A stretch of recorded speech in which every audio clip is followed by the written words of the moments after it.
बाटे बाबा के नगर हो, पैसे के कारण रानी बानी मजबूर हो। जाए के तमोन बाटे बाबा के नगर हो, पैसे के कारण रानी बानी मजबूर हो। बतिया के मनाया बदी न धर, कैसे के कामर उठाई। हेने आब कदी चंदन राजा जाता रा तुता बोलबम। हेने आब कदी चंदन राजा जाता रा तुता बोलबम।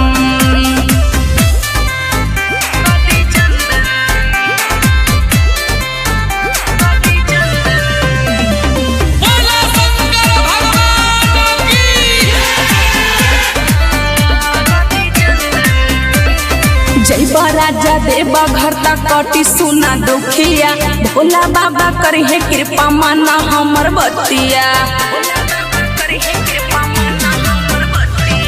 इहे सोची सोची मन हम टकता, कैसे जाई देव घर समझ न आवता।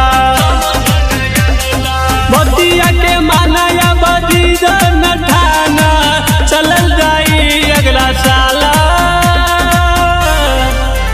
हेने आब कदी चंदन राजा जाता रा तुता बोलबम। हेने आब कदी चंदन राजा जाता रा तुता बोलबम।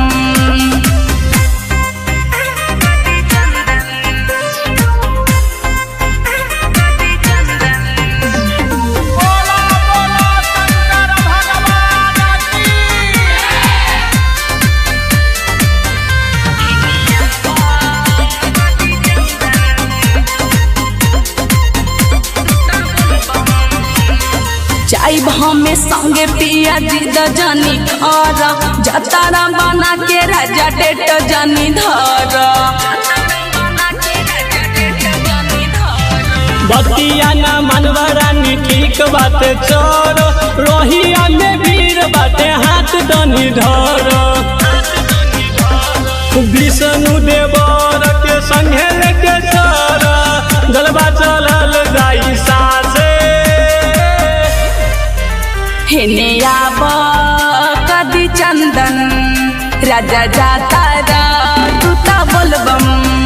हेने आब कदी चंदन राजा जाता